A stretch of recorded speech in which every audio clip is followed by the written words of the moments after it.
बेलुकी 8 बजेको जनता समाचारमा तपाईलाई स्वागत छ। नमस्कार, म विभु श्रेष्ठ। नमस्कार, म अनिस्मा बस्नेत। सबैभन्दा पहिले प्रमुख समाचार। पार्टी एकता जोगाउन भन्दै सत्तारूढ नेकपाका 61 सांसदहरूद्वारा हस्ताक्षर अभियान सुरु। विधि र प्रक्रियाबाट अघि बढ्न नेतृत्वलाई सुझाव। विधान अनुरूप नै सभापतिले विभाग गठन गरेको कांग्रेस सह महामन्त्री महतको दावी। क्रियाशील सदस्यको संख्या नतोकिदासम्म आचार संहिता नलाग्ने भनाई। आदिवासी जनजातिका विषयमा सरकार अनुदार भएको सांसदहरूको आरोप। अधिकारका लागि अझै पनि सङ्घर्ष जारी। भारतमा कोरोना संक्रमणको दर हालसम्मकै उच्च। 24 घण्टामा 65,100 बढीमा संक्रमण। र राष्ट्रिय टोलीको प्रारम्भिक छनौटमा परेका खेलाडीको भोलि कोरोना परीक्षण गर्ने एन्फाको तयारी।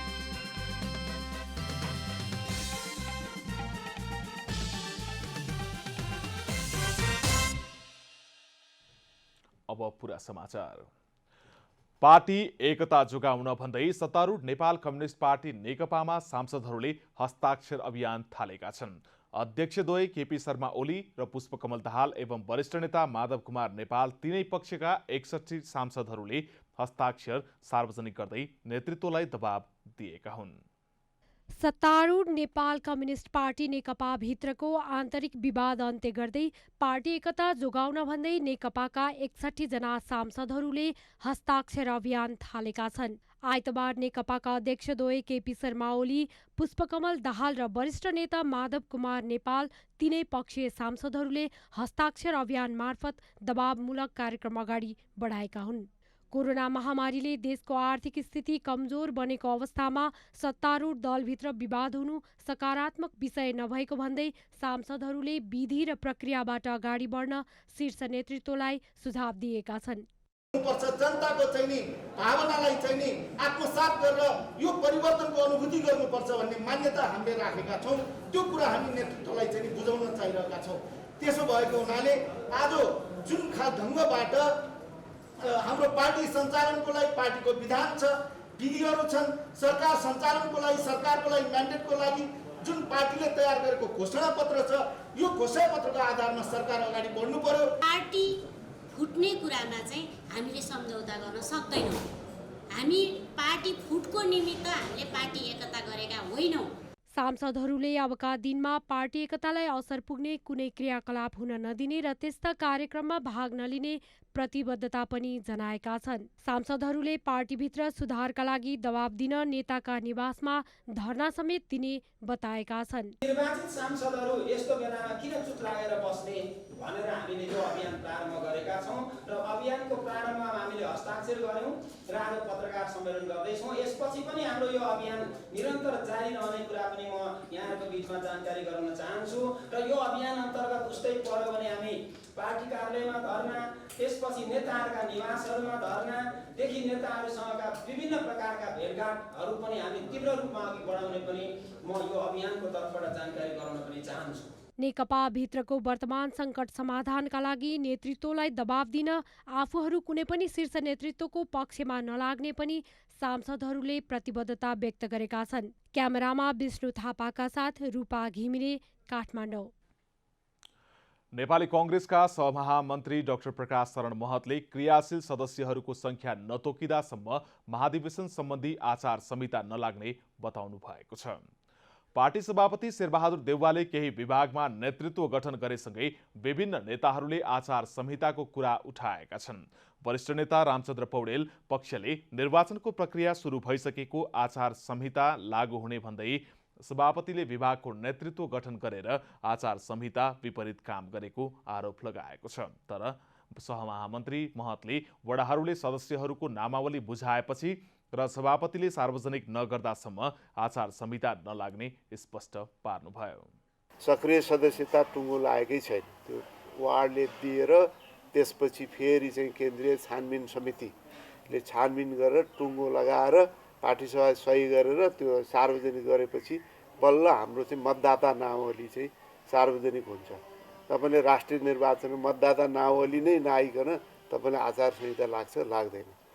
त्यसकारण यो आचार संहिताको कुरा हुँदै होइन र कहिले पनि पार्टीमा त्यो किसिमको चाहिँ यो विषय यसरी आचार संहिताको कुरा चाहिँ उठाएको थिएन। नेता महतले सभापति कुनै पनि किसिमले निरङ्कुश नभएको समेत बताउनु भएको छ। विधानमा भएको व्यवस्था अनुरूप नै सभापतिले विभाग गठन गरेको उहाँको भनाइ छ। सभापति शेरबहादुर देउवा काङ्ग्रेस पार्टीको सभापति निरङ्कुश भयो भन्ने कुरो चाहिँ कसैले पार्टीभित्र पनि बाहिर पनि पत्याउँदैन। किन उहाँले विभाग जो विधानमा स्पष्ट व्यवस्था छ पार्टी सभापतिले विभाग बनाउने, त्यसमा कसैलाई सोध्नु पर्दैन, केन्द्रीय समितिमा पनि ल्याउनु पर्दैन। त उहाँले चाहिँ सबै नेताहरूको समझदारी सबैले नाउँ नदिकन म बनाउँदिनँ, सबैलाई चित्त बुझाउँछु भनेर उहाँले गर्नु भएन भनेदेखि अब उहाँ चाहिँ निरङ्कुश हुनुभयो भन्ने कुरोमा कुनै आधार छैन। फरक प्रसङ्गमा उहाँले कोरोना रोकथाममा सरकारले प्रभावकारी काम गर्न नसकेको ठहर गर्नुभयो। सरकारले लकडाउन गर्ने कुरालाई नै उपलब्धिको रूपमा लिएकाले अहिलेको स्थिति आएको महतले बताउनुभयो। उहाँले विदेशबाट सीमा मार्फत आउने नेपालीको व्यवस्थापन गर्न नसक्दा समुदायमा संक्रमण फैलिएको बताउनुभयो। तयारीको दृष्टिकोणबाट चुक्यो, क्वारेन्टाइनको दृष्टिकोणबाट चुक्यो, हस्पिटलको व्यवस्थापन, म्यान पावरको चाहिँ व्यवस्थापन, इक्विपमेन्टको व्यवस्थापन, त्यसपछि चाहिँ जुन यो परीक्षण चाहिँ गर्नुपर्ने PCR परीक्षण, यो सहजै व्यवस्थापन गर्न सक्ने स्थिति थियो। त्यो नगर्नाले अहिले चाहिँ जटिलताहरू चाहिँ थपिँदै गएको छ। सरकारले लकडाउनको समयलाई शक्ति सङ्घर्ष, आन्तरिक सत्ता सङ्घर्षमा खर्च गरेकाले पनि अहिलेको अवस्था आएको महतले बताउनुभयो।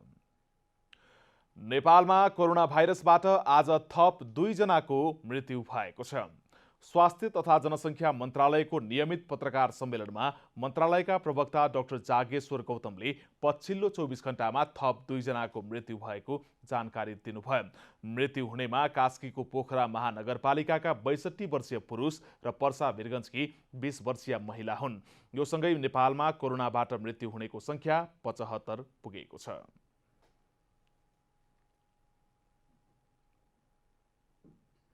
कास्की जिल्ला पोखरा महानगरपालिका वडा नम्बर 19 बस्ने 62 वर्षीय एक पुरुषको मिति 2077 साल साउन 24 गते राति 11:35 बजे उपचारको क्रममा पोखरा स्वास्थ्य विज्ञान प्रतिष्ठान कास्कीमा दुःखद निधन भएको छ। पर्सा जिल्ला वीरगञ्ज महानगरपालिका वडा नम्बर 2 बस्ने 20 वर्षीय एक महिलाको मिति 2077 साउन 24 गते बिहान 1:30 बजे दुःखद निधन भएको छ र यसरी मृत्यु हुनेको संख्या 75 पुगेको छ। यसैगरी नेपालमा कोरोना संक्रमितको संख्या 22,972 पुगेको छ। पछिल्लो 24 घण्टामा 380 जना संक्रमित थपिएको मन्त्रालयले जनाएको छ। थपिएका संक्रमित मध्ये काठमाडौँ उपत्यकाका 92 जना रहेको प्रवक्ता डाक्टर गौतमले बताउनुभयो। देशभरि जम्मा सक्रिय संक्रमितहरूको संख्या 6,544, आजसम्म डिस्चार्ज हुनुहुने 16,353 हुनुहुन्छ। हाम्रो 37 वटा प्रयोगशालाबाट जम्मा 380 जना संक्रमित भेटिनु भएको छ। आइतबार 40 जना कोरोना संक्रमण मुक्त भएका छन्। अहिलेसम्म कुल 16,353 जना कोरोना जितेर घर फर्किएका छन्। पछिल्लो 24 घण्टामा 8,515 वटा PCR परीक्षण भएको मन्त्रालयले जनाएको छ। अहिले देशभर 11,038 जना क्वारेन्टिनमा र 6,544 जना आइसोलेसनमा रहेका छन्। यसैबीच खोटाङ, धनकुटा, सङ्खुवासभा, मनाङ, मुस्ताङ, डोल्पा र हुम्ला गरी 7 जिल्ला कोरोना मुक्त भएको मन्त्रालयले जनाएको छ। उपत्यका नगरपालिका मेयर फोरमले उपत्यका प्रवेश गर्ने नाकाहरूलाई कडाई गर्न सरकारलाई आग्रह गरेको छ। काठमाडौँ उपत्यकामा संक्रमणको दर बढी रहेको उल्लेख गर्दै फोरमले नाकामा कडाई गर्न सरकारलाई आग्रह गरेको हो। COVID-19 crisis management centre CCMC का संयोजक समेत रहनुभएका उपप्रधान तथा रक्षा मन्त्री ईश्वर पोखरेललाई भेटेर फोरमले नाकामा कडाई गर्न, अनाधिकृत रूपमा प्रवेश गर्ने र गराउनेलाई कारवाही गर्न आग्रह गरेको हो। फोरमका अध्यक्ष समेत रहनुभएका काठमाडौँ महानगरका प्रमुख विद्यासुन्दर साखेले लकडाउन खुकुलो भएपछि संक्रमितको संख्या बढिरहेको उल्लेख गर्दै चाहिने भन्दा बढी मानिसहरू भित्रिएकाले विगतमा जस्तै नाकाहरूमा कडाई गर्नुपर्ने बताउनुभयो। र अहिले सबैको चिन्ता भनेको चाहिँ नि उपत्यकामा चाहिने भन्दा बढी सहमति भन्दा बढी मान्छे आए कि भन्ने किसिमको शङ्का छ। त्यसकारण उपत्यकालाई जसरी पहिला टाइट गरेको थियो अहिले उपत्यकाका नाकाहरूलाई त्यही अनुसारको टाइट गर्नुपर्छ भन्ने किसिमको सम्पूर्ण उपत्यकावासीहरूको जुन भोइस हो त्यो भोइसलाई नै हामीले सम्मान्य प्रधानमन्त्रीलाई राख्न आएका हौँ। मध्यपुर ठिमी नगरपालिकाका मेयर मदन सुन्दर श्रेष्ठले तेस्रो मुलुकबाट आउनेहरूका लागि संघीय सरकारले एकीकृत रूपमा क्वारेन्टिन व्यवस्थापन गर्नुपर्ने बताउनुभयो। समुदाय स्तरमा कोरोना फैलिएकाले जात्रा पर्वहरू स्थगित गरिए जस्तै सरकारको पक्ष वा विपक्षमा हुने जुलुस अनसन जस्ता कुराहरू प्रतिबन्ध गर्नुपर्ने माग गरिएको उहाँले जानकारी दिनुभयो। पढाइ मात्रै होइन कि अनाधिकृत रूपमा प्रवेश गर्नेहरूको लागि ल्याउने र आउनेहरूलाई चाहिँ कारबाही गर्नुपर्छ, कारबाहीको दायरामा ल्याउनुपर्छ भने हामीले सुझाव दिएका छौँ भन्ने। अनि चाहिँ तेस्रो मुलुकबाट आउने चाहिँ क्वारेन्टाइनहरू व्यवस्थापनको लागि एकीकृत क्वारेन्टाइन चाहिँ सङ्घीय सरकारले निर्माण गर्ने सञ्चालन गर्ने र त्यसको लागि चाहिँ उपत्यका नगरपालिका फोरमले चाहिँ नगरपालिकाहरूले सहयोग गर्ने भन्ने चाहिँ हामीले सुझाव दिएका छौँ। फोरमले सार्वजनिक यातायात निषेध गरी निजी सवारी साधनमा जोर बिजोर प्रणाली लागू गर्न पनि सरकारलाई आग्रह गरेको छ। उपप्रधान एवं रक्षा मन्त्री पोखरेलले फोरमले दिएका सुझावहरूलाई सीसीएमसीमा निर्णय गरेर अगाडि बढाउने प्रतिबद्धता जनाउनु भएको छ। यसैबीच कोरोना संक्रमण बढ्दै गएपछि बाँकेको नेपालगञ्ज सिल गरिएको छ। शनिबार राति 12 बजेदेखि मंगलबार राति 12 बजेसम्मका लागि नेपालगञ्ज उपमहानगरपालिका सिल गरिएको हो। नेपाली सेनाको अगुवाईमा सशस्त्र प्रहरी र जनपद प्रहरी परिचालन गरी नगर क्षेत्र सिल गरिएको हो। जोखिम क्षेत्रलाई चाहिँ त्यसलाई सिल गरेर त्यसमा चाहिँ सुरक्षाको सबै संयन्त्रहरूलाई परिचालन गरेर विशेष गरेर चाहिँ नेपाली सेनालाई समेत परिचालन गरेर यो बन्दाबन्दी र निषेधाज्ञालाई चाहिँ कडाइको रूपमा कार्यान्वयन गर्ने भन्ने निर्णय भएको छ। जिल्ला प्रशासन कार्यालयका अनुसार नेपालगञ्जको सुर्खेत सडकलाई बाहिर पारेर पुष्पलाल चोकदेखि गणेशमान चोकबाट चारवाहिनी चोक पिपल चौतारा हुँदै बाँके गाउँबाट रिङ रोड आर्मी ब्यारेक हुँदै नरपुरुवा चोकसम्म र नहरपुरुवा चोकदेखि बस पार्कसम्म सिल गरिएको छ। राष्ट्रिय सभा अन्तर्गतका विषयगत समितिहरूका नवनिर्वाचित सभापतिहरूले आज शपथ ग्रहण गरेका छन्। चारवटै विषयगत समितिहरूमा गत शुक्रबार निर्विरोध निर्वाचित भएका सभापतिहरूलाई आज राष्ट्रिय सभा अध्यक्ष गणेश प्रसाद तिमिल सिन्हाले शपथ गराउनु भएको हो। शपथ ग्रहणपछि प्रत्यायोजित व्यवस्थापन तथा सरकारी आश्वासन समिति सभापति रामनारायण विडारीले कोरोना सङ्कट रहेकै बेला संसद पनि बन्द रहेको अवस्थामा समितिको काम कारबाही प्रभावकारी बनाउनु चुनौती रहेको बताउनुभयो। संसद नचलेको भए तापनि संसदका काम कारबाहीहरूलाई अगाडि बढाउनको निम्ति सरकारलाई संसदप्रति उत्तरदायी जवाफदेही बनाउनको निम्ति देशमा भएका संवैधानिक अङ्ग र विभिन्न कानुन बमोजिम स्थापित भएका संस्थाहरूलाई सदनप्रति जवाफदेही बनाउनको निम्ति सक्रियपूर्वक काम गर्नुपर्ने बेला छ। राष्ट्रिय सरोकार समन्वय समिति सभापति दिलकुमारी थापा रावलले विगत 2 वर्षको अनुभवका आधारमा सरकारलाई जवाफदेही बनाउने गरी प्रभावकारी रूपमा अगाडि बढ्ने बताउनुभयो। अझ प्रभावकारी बनाउने, अझ सरकारलाई जवाफदेही बनाउने हिसाबले सरकार र समितिको बीचमा एउटा हार्दिकता समन्वय बनाउने हिसाबले नै हाम्रा अबका गतिविधि अगाडि बढ्छन्। यो समितिले 2 वर्ष गरेको कामको अनुभव र अनुभूतिलाई अझ समृद्ध बनाउने हिसाबले त्यहाँ भएका कमजोरीलाई हटाउने र प्रभावकारी काम गर्ने, यो 2 वर्ष समितिले गरेका कामहरू सञ्चारकर्मीहरूले पनि सकारात्मक ढङ्गले यसको समाचारहरू सम्प्रेषण भएको छ। गत बिहिबार भएको मनोनयनमा दिगो विकास तथा सुशासन समितिमा तारादेवी भट्ट, विधायन व्यवस्थापन समितिमा परशुराम मेघी गुरुङ, प्रत्यायोजित व्यवस्थापन तथा सरकारी आश्वासन समितिमा रामनारायण विडारी र राष्ट्रिय सरकार समन्वय समितिमा दिलकुमारी थापा रावल पार्वतीको मनोनयन परेको थियो। सबै समितिहरूमा 1-1 जनाको मात्रै मनोनयन परेकाले निर्विरोध निर्वाचित भएका थिए। कोभिड-19 क्राइसिस म्यानेजमेन्ट सेन्टर सीसीएमसीले देशभरि आइसोलेसन र क्वारेन्टिन अभाव देखिएकाले स्थानीय तहको समन्वयमा थप व्यवस्था गर्ने निर्णय गरेको छ। आज बसेको सीसीएमसी बैठकले उपत्यका लगायत देशका अधिकांश जिल्लामा संक्रमितको संख्या बढ्दै गएकाले आइसोलेसनको अभाव देखिएको ठहर गर्दै थप व्यवस्था गर्ने निर्णय गरेको हो। स्थानीय तह र जिल्ला संकट व्यवस्थापन केन्द्रको समन्वयमा आइसोलेसन र क्वारेन्टिनको थप व्यवस्था गर्ने निर्णय गरेको प्रधानमन्त्री तथा मन्त्री परिषद कार्यालयका सचिव महेन्द्र प्रसाद गुरागाईले बताउनुभयो। सरकारले तोकेका स्वास्थ्य प्रोटोकलहरू प्रयोग नगर्दा संक्रमणको जोखिमसँगै मृत्युदर बढेको निष्कर्ष पनि बैठकले निकालेको छ। अत्यावश्यक काम बाहेक बाहिर ननिस्कन र निस्कनै परे स्वास्थ्य सुरक्षाका सम्पूर्ण मापदण्ड पालना गर्न पनि बैठकले आग्रह गरेको छ। सरकारले भदौ 1 गतेबाट हवाई सेवा सञ्चालन गर्ने निर्णय गरे पनि संक्रमणको दर बढ्दै गएको अवस्थामा के गर्ने भन्ने विषयमा भने कुनै निर्णय नभएको उहाँले बताउनुभयो।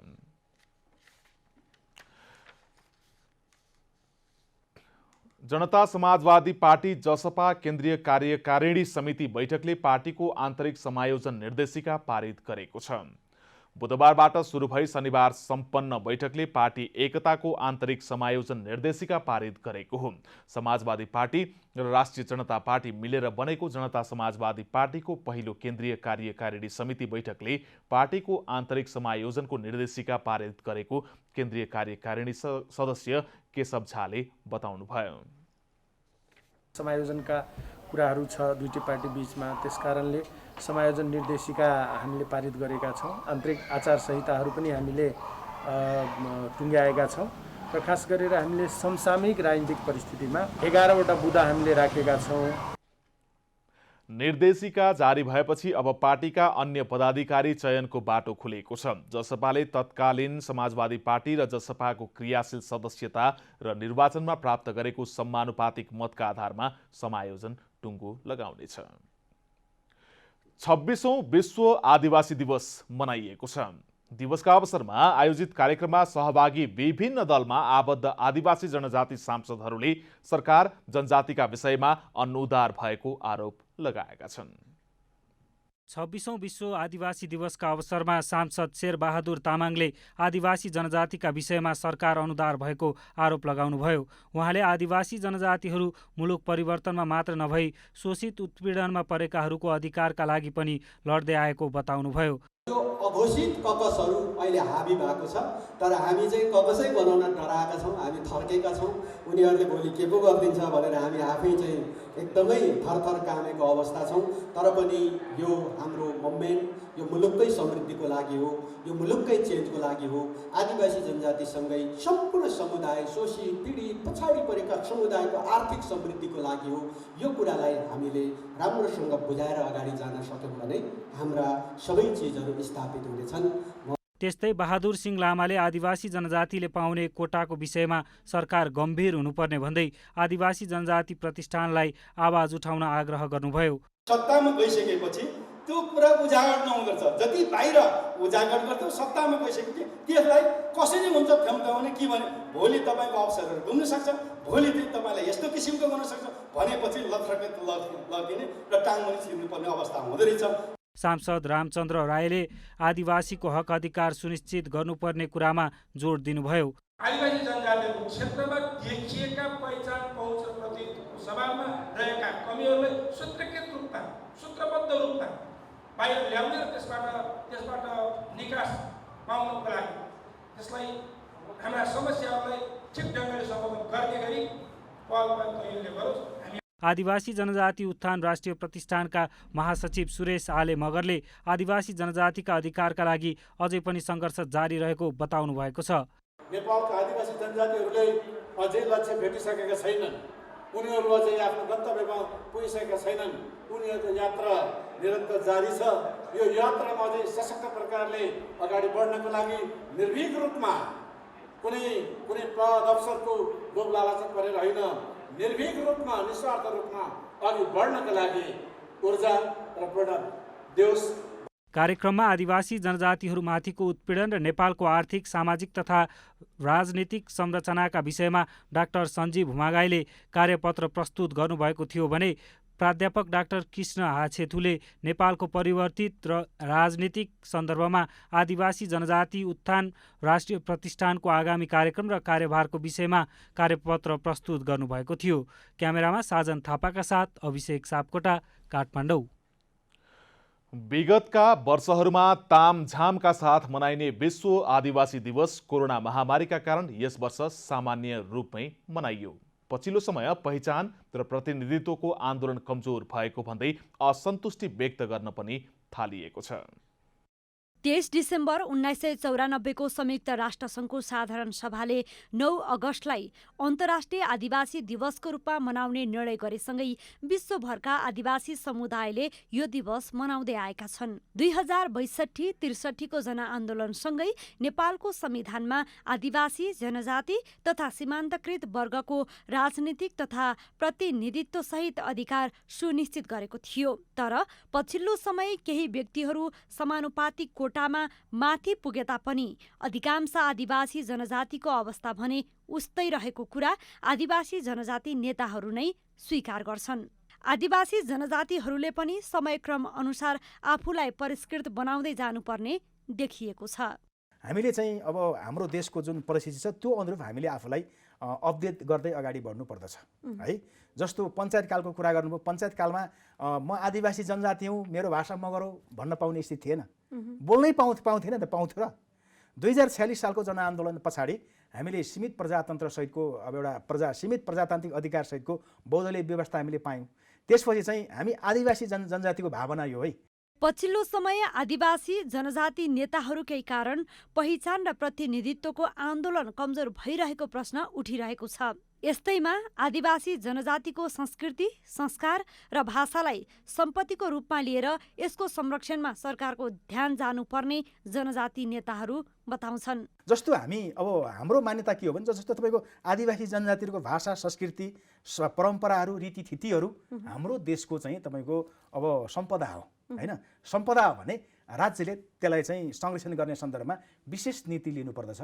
संविधानमा नै आफ्ना हक अधिकारलाई सुनिश्चित गराइसकेको अवस्थामा अबका दिनमा आदिवासी जनजातिले क्षमता अनुसार आफूलाई स्थापित गर्नुपर्ने देखिन्छ। कालिका शिवाकोटी, काठमाडौँ। नेपाल विद्युत प्राधिकरणले स्मार्ट मिटर जडान कार्य सुरु गरेको छ। पहिलो चरणमा 1 लाख स्मार्ट मिटर जडान गर्ने योजनाका साथ आजबाट काम सुरु भएको हो। सिंगल फेजका मिटरहरूलाई स्मार्ट मिटर योजना अन्तर्गत पहिलो चरणमा 1 लाख मिटर जडान हुने प्राधिकरणका कार्यकारी निर्देशक कुलमान घिसिङले बताउनुभयो।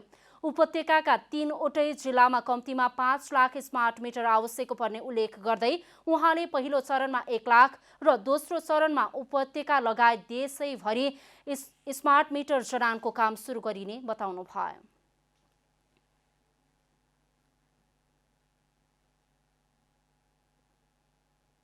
घर घरको सिंगल फेजलाई पनि हामीले स्मार्ट बनाउने काम आजबाट सुरु भएको छ। अब 1 लाख मिटर केही समयपछि नै हामी जडान हुने चरणमा छ र अर्को 4 लाख मिटर 4-5 लाख मिटर भए यो काठमाडौँ उपत्यका, ललितपुर, भक्तपुरको सबै घर घरमा चाहिँ स्मार्ट बनाउन सकिनेछ। त्यो कार्यक्रम अगाडि बढिसकेको छ। ग्राहकले स्मार्ट मिटर जडान भएपछि आफ्नो सुविधा अनुसार प्रिपेड र पोस्टपेड गर्न सक्ने अप्सन समेत रहेको छ। स्मार्ट मिटर जडान सुरु गरेको प्राधिकरणले सरकारी संस्थानहरूमा उत्कृष्ट काम गर्दै आएको ऊर्जा, जलस्रोत तथा सिंचाई मन्त्री वर्षमान पुनले बताउनुभयो। विद्युत प्राधिकरण इतिहासमा पहिलो पटक हामीले विद्युत महसुल घटाएका छौँ। यसपटक विद्युत नियमन आयोग मार्फत हामीले जो सिफारिस गर्यो नियमन आयोगले घटाएको छ र 83,000 मेगावाटको सम्भावना हामीले देख्छौँ। त्यसमध्ये कम्तीमा पनि आर्थिक र प्राविधिक रूपले 42-43,000 मेगावाट विद्युत हामी उत्पादन गर्न सक्छौँ। प्राधिकरणले पछिल्लो समय विद्युत महसुल केही घटाएको छ। प्राधिकरण पछिल्लो समय दर्जनौं सरकारी संस्थानहरूमा धेरै नाफा कमाउने र गुणस्तरीय सेवा प्रदान गर्ने संस्थाका रूपमा अग्रस्थानमा रहँदै आएको छ। लगानी बोर्डका प्रमुख कार्यकारी अधिकृतको नियुक्ति विरुद्ध अदालतमा मुद्दा दर्ता भएको छ। अधिवक्ता जयबहादुर भुजेलले भट्टको नियुक्ति विरुद्ध पाटन उच्च अदालतमा निवेदन दर्ता गर्नुभएको हो। रिटमा लगानी बोर्डको प्रमुख कार्यकारी अधिकृतको रूपमा भट्टको नियुक्तिमा योग्यता र नियत दुवै आधारमा गैरकानुनी रहेको दावी गर्दै अन्तरिम आदेशको माग गरिएको छ। भट्टको लगानी बोर्डको कार्यकारी हुन सार्वजनिक, निजी तथा साझेदारी लगानी ऐनले निर्दिष्ट गरेको योग्यता नपुगेको तथा निष्पक्ष, अनुभवी, लक्ष्य र स्वच्छ छवि नभएको देखिएको रिटमा उल्लेख गरिएको छ। निवेदनमा नेपाल सरकार मन्त्री परिषद, लगानी बोर्डको प्रमुख कार्यकारी अधिकृत नियुक्तिका लागि सिफारिस समिति र सुशील भट्टलाई प्रतिवादी बनाइएको छ। विगतमा सार्वजनिक पदमा रहँदा भट्टले व्यक्तिगत स्वार्थका लागि विभिन्न परियोजना अलपत्र पारेको आरोप लागेको छ। रिटको प्रारम्भिक सुनवाईका लागि भोलि बिहान 10 बजेको लागि पेशी तोकिएको छ। अब आर्थिक समाचार।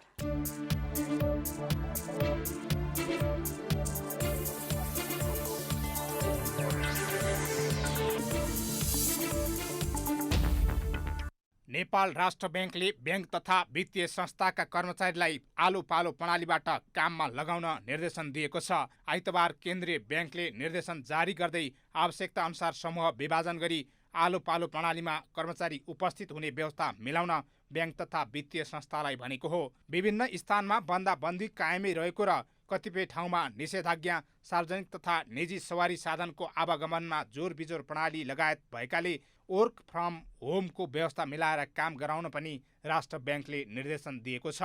प्रदेश स्थित शाखा कार्यालयहरूको हकमा सम्बन्धित प्रदेश सरकार, स्थानीय तह र स्थानीय प्रशासन मार्फत हुने निर्णय वा सूचनालाई समेत आधार मानी प्रदेश कार्यालयहरूसँगको समन्वयमा न्यूनतम कर्मचारीबाट ब्याङ्क तथा वित्तीय संस्थाहरूको सेवा सुचारू गर्न पनि राष्ट्र ब्याङ्कले भनेको छ।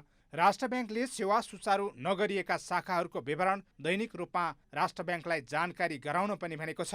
विद्युतीय माध्यमबाट हुने कारोबारलाई थप प्रोत्साहित गर्न पनि राष्ट्र ब्याङ्कले आग्रह गरेको छ। कोरोना भाइरस जोखिमका कारण वाणिज्य आपूर्ति तथा उपभोक्ता हित संरक्षण विभागले नयाँ प्राइभेट तथा साझेदारी फर्मको दर्ता रोकेको छ। तत्कालका लागि विभागले नयाँ निजी र साझेदारी फर्म दर्ता, अत्यावश्यक वस्तु आयात गर्ने बाहेक अरू व्यापारमूलक प्रकृति भएका प्राइभेट लिमिटेड प्रणालीको इजाजत सम्बन्धी सेवा स्थगित गरेको जनाएको हो। विभागले 15 दिनसम्म अत्यावश्यक सेवा मात्र प्रवाह गर्ने भएको छ। काठमाडौँ उपत्यकामा कोरोनाको जोखिम बढेको भन्दै विभागले केही सेवा अनलाइनबाटै लिन सकिने व्यवस्था गरे पनि कार्यालयमा भिडभाड बढेपछि अत्यावश्यक बाहेकका सेवा केही दिनका लागि स्थगन गरेको जनाएको हो। यस्तै निजी र साझेदारी फर्म नवीकरण, संशोधन र खारिजी तथा एजेन्सी नवीकरणका काम दैनिक रूपमा बढीमा 20 वटासम्म गरिनेछ। ती सेवा लिन अनिवार्य रूपमा अनलाइन प्रणाली मार्फत निवेदन तथा कागजात पेश गर्नुपर्नेछ। पेश गरिएको निवेदन स्वीकृत भएपछि मात्र कार्यालयमा सम्पर्क गर्नुपर्ने विभागले निकालेको सूचनामा उल्लेख छ। यो अवधिमा बजार अनुगमन, आयात निर्यात, अनुमति तथा इजाजत र मुद्दा सम्बन्धी काम भने नियमित सञ्चालन हुने विभागले जनाएको छ। विभागले अत्यावश्यक सेवा लिन आउँदा अनिवार्य रूपमा मास्क लगाउन र व्यक्तिगत दूरी कायम गर्न पनि सेवाग्राहीलाई आग्रह गरेको छ। सोमबारदेखि जोर दिन जोर नम्बर प्लेट र बिजोर गते बिजोर नम्बर प्लेटका सवारी साधनको मात्र कर नवीकरण हुने भएको छ। कोरोना महामारी जोखिम बढ्दै गएपछि काठमाडौँ उपत्यकामा सवारी चलाउन लगाइएको जोर बिजोर नम्बरको नियम यातायात व्यवस्था कार्यालयले पनि लागू गरेको हो। भौतिक पूर्वाधार विकास मन्त्रालय, बागमती प्रदेश यातायात व्यवस्था कार्यालयले जारी गरेको सूचना अनुसार सवारी धनीले अब जोर बिजोर गते आफ्ना सवारीको नम्बर अनुसार नवीकरणको सेवा पाउनेछन्। इम्बोस्ट नम्बर प्लेट सम्बन्धी कामका लागि पनि जोर बिजोरको नियम लागू हुनेछ। यातायात कार्यालयहरूमा भिडभाड बढेपछि नवीकरण र इम्बोस्ट नम्बर प्लेट बाहेक अन्य सेवा अर्को व्यवस्था नहुन्जेलसम्मका लागि बन्द गरिएको सूचनामा उल्लेख छ। त्यस्तै यातायात व्यवस्था कार्यालय सवारी चालक अनुमति पत्र ललितपुरले पनि सोमबारदेखि लाइसेन्सको नवीकरणमा जोर बिजोर प्रणाली लागू गरिने जनाएको छ। अब यातायात व्यवस्था कार्यालयका सवारी र लाइसेन्स नवीकरणका कार्यालयहरूले जोर बिजोर गते अनुसार आउने सेवाग्राहीलाई मात्रै सेवा दिने सूचनामा उल्लेख छ। नयाँ व्यवस्थाले भिडभाड कम हुन गई संक्रमणको जोखिम कम हुने विभागको अनुमान छ। शुक्रबार नयाँ रेकर्ड बनाएको सुनको मूल्य आइतबार तोलामा 900 रुपियाँले घटेको छ। शुक्रबार तोलाको 1,03,500 रुपियाँमा रेकर्ड बनाएको छापावाला सुन आइतबार 1,02,600 रुपियाँमा किनबेच भएको नेपाल सुनचाँदी व्यवसायी महासङ्घले जनाएको छ। आइतबार तेजाबी सुन प्रतितोला 1,02,100 रुपियाँमा कारोबार भएको छ। चाँदीको मूल्य भने तोलामा 5 रुपियाँले बढेर प्रतितोला 1,410 रुपियाँमा नयाँ रेकर्ड बनाएको छ। पछिल्लो समय राष्ट्रिय तथा अन्तर्राष्ट्रिय आर्थिक गतिविधिमा सुस्तता छाएपछि सुरक्षित लगानीको साधन सुनतर्फ लगानीकर्ता आकर्षित भन्दा सुनको मूल्य तोलाको 1 लाख रुपियाँभन्दा माथि कारोबार भइरहेको छ। सुनको मूल्य अस्वाभाविक रूपमा बढेपछि अहिले सुन सामान्य नेपालीको पहुँच बाहिरको विषय जस्तै बनिसकेको छ। अन्तर्राष्ट्रिय बजारमा सुन प्रति औँस $2035 हाराहारीमा कारोबार भइरहेको छ। साताको पहिलो कारोबार दिन आइतबार शेयर बजार परिसूचक नेप्से 11.30 अङ्कले बढेर 1392.68 अङ्कमा पुगेको छ। बजारमा क वर्गका परिसूचकहरूको मापन गर्ने सेन्सिटिभ इन्डेक्स 1.46 अङ्कले बढेको छ। बजारमा होटल्स बाहेक बाँकी सबै समूहको परिसूचकमा सुधार आएको छ। बजारमा 187 कम्पनीका 32,12,379 किता शेयर 30,200 पटक खरिद बिक्री हुँदा 97 करोड रुपियाँ बराबरको कारोबार भएको छ। आइतबारको बजारमा 2 कम्पनीका लगानीकर्ताले करिब 10% का दरले कमाएका छन् भने 4 कम्पनीका लगानीकर्ताले करिब 4% का दरले गुमाएका छन्।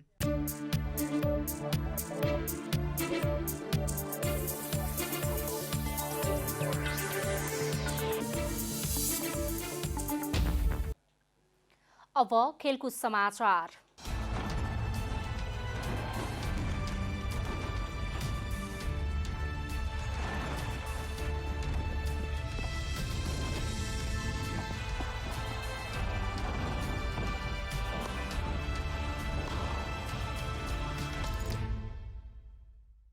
राष्ट्रिय फुटबल टोलीका खेलाडीको कोरोना परीक्षण सोमबार हुने भएको छ। राष्ट्रिय टोलीको प्रारम्भिक छनौटमा परेका सबै खेलाडीको कोरोना परीक्षण भोलि हुन लागेको हो। अखिल नेपाल फुटबल संघ एन्फाले आफ्नो आधिकारिक वेबसाइटमा खेलाडीहरूको परीक्षण सम्बन्धी जानकारी दिँदै लामो समयको प्रतीक्षापछि पीसीआर परीक्षण गर्ने जनाएको छ। विश्वकप छनौट र एएफसी एसियन कप छनौट सहितका अन्तर्राष्ट्रिय प्रतियोगिताको तयारीमा रहेको नेपाली टोली प्रशिक्षणमा उत्रिनु अघि एन्फाले खेलाडी, प्रशिक्षक, अफिसियल, खेलाडी बस्ने एन्फा होस्टेलका कर्मचारी सबैको कोरोना परीक्षण गराउन लागेको हो।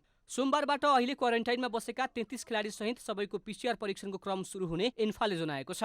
नेपालले विश्वकप 2022 र एएफसी एसियन कप फुटबलको संयुक्त छनौट अन्तर्गत घरेलु मैदानमा चाइनिज ताइपे, अस्ट्रेलिया र जोर्डनसँग खेल्न बाँकी छ। सोही प्रतियोगिताको तयारीका लागि एन्फाले भदौ 1 गतेदेखि राष्ट्रिय टोलीलाई प्रशिक्षणमा उतार्ने योजना बनाएको छ।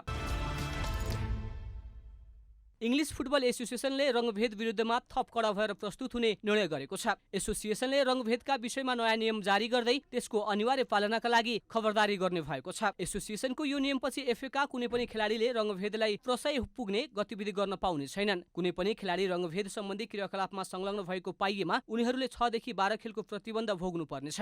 रङ्गभेदको नयाँ नियम अनुसार खेलका क्रममा कुनै घटना भए सरकारले सिधै चासो राख्ने र कारवाही गर्ने सम्मको काम अघि बढाउन सक्छ। विदेशी समाचार माध्यमका अनुसार एफएको पछिल्लो नियमले रङ्गभेदको मुद्दा सिधै सरकारीकरण हुनेछ। फिफा र युरोपियन फुटबल महासंघको पछिल्लो नियम अनुसार रङ्गभेदमा संलग्न खेलाडीले कम्तीमा 10 खेलको प्रतिबन्ध भोग्नु पर्नेछ, तर एफएको नियम त्योभन्दा केही खुकुलो छ। 13औं संस्करणका लागि भारतीय क्रिकेट कन्ट्रोल बोर्ड बीसीसीआईले शिक्षा सम्बन्धी एप कम्पनी बाइजुसँग मुख्य प्रायोजकको सम्झौता गर्ने लगभग पक्का भएको छ। चिनिया मोबाइल कम्पनी भिभोले आइपीएलको मुख्य प्रायोजन सम्झौता नगर्ने भएपछि बीसीसीआईले आइपीएलका लागि नयाँ प्रायोजकको खोजीमा छ। बीसीसीआईले आइपीएलको मुख्य प्रायोजकका लागि बाइजुलाई लगभग पक्का गरेको भए पनि स्रोतका अनुसार अमेजन, रिलायन्स र कोकाकोलासँग पनि कुरा चलिरहेको छ। कोरोना महामारीका कारण अहिले ठूला कम्पनीहरूलाई आर्थिक मार परिरहेकाले नयाँ प्रायोजकबाट भिभोले दिने बराबरको रकम नपाउने देखिएको छ। भिभोले बीसीसीआईलाई प्रति वर्ष 440 करोड भारतीय रुपैयाँ दिँदै आएको थियो। बाइजु अहिले भारतीय राष्ट्रिय क्रिकेट टिमको प्रायोजक समेत हो। बाइजुले पछिल्ला दिनहरूमा 3700 करोड रुपैयाँ आम्दानी गरेको छ। बाइजुका एक अधिकारीका अनुसार आइपीएलको सम्झौताका लागि 300 करोड भारतीय रुपैयाँ छुट्याइएको छ।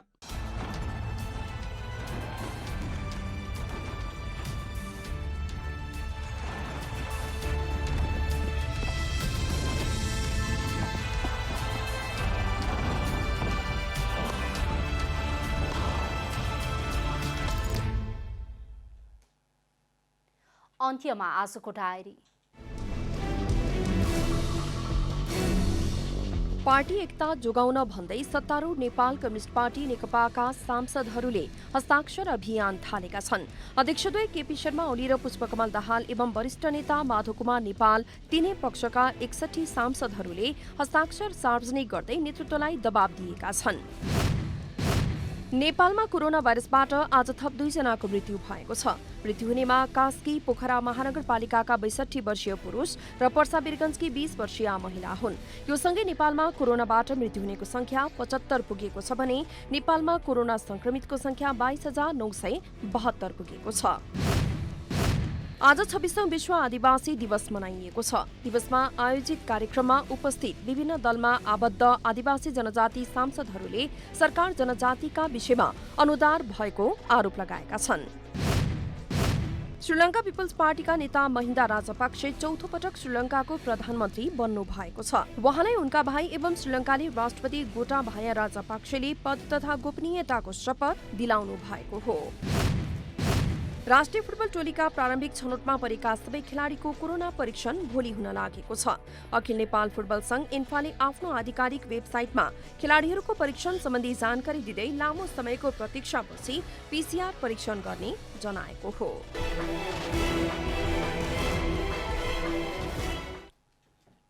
जनता समाचार अहिलेलाई यति नै। जनताद्वारा जनताका लागि प्रसारित जनता टेलिभिजनका कार्यक्रमहरू युट्युब, ट्विटर, फेसबुक र हाम्रो वेबसाइट जनतासमाचार.com मा पनि पढ्न र हेर्न सक्नुहुनेछ।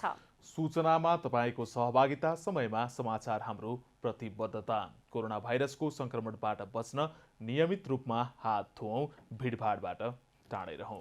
नमस्कार।